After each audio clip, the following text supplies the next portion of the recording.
আজকে জামাত ইসলাম এবং তাদের বাচ্চারা আজকে ক্ষমতায় আছে। শোভনের একটি দল 1971 সালে বাংলাদেশকে মেনে নেয় নাই। এখন পর্যন্ত এই দেশের স্বাধীনতা সার্বভৌমত্ব থেকে তারা মেনে নিতে পারছে না।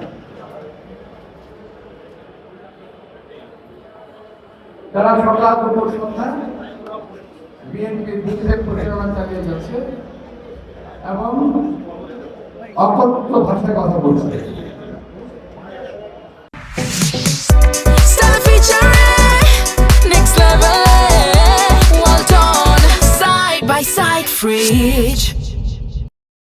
বিএনপি ক্ষমতায় নাই বহুদিন, 2007 সালের পর থেকে এ পর্যন্ত বিএনপি ক্ষমতায় নাই। কিন্তু তারা এখন বিএনপিকে ক্ষমতাসীন ধরে নিয়ে বিএনপির বিরুদ্ধে কথা বলছে, অথচ ক্ষমতায় কিন্তু আছে ওরাই যারা আজকে কথা বলছে। আজকে জামাত ইসলাম এবং তাদের বাচ্চারা আজকে ক্ষমতায় আছে। এটা আমার কথা না, এই দেশের প্রধান ব্যক্তি তিনি বলেছেন ওরাই আমাকে অ্যাপয়েন্টমেন্ট দিয়েছে।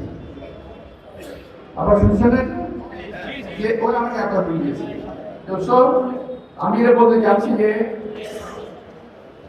এখন ওরা ক্ষমতায় থেকে এবং প্রশাসনের প্রতিটি জায়গায়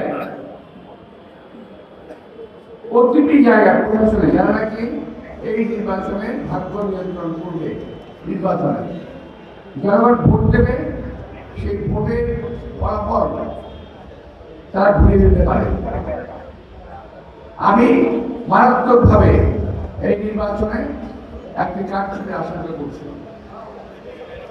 আমি যে দেখতে পাচ্ছি দিব্যচক্ষে ওদের প্রশাসনের বিভিন্ন জায়গায় আওয়ামী লীগের লোকেরা বসে আছে, জামাতের লোকেরা বসে আছে এবং বিশেষ কিছু মহলের লোকেরা বসে আছে যারা বিএনপিকে পছন্দ করে না। বিএনপি পছন্দ না করার কারণ হলো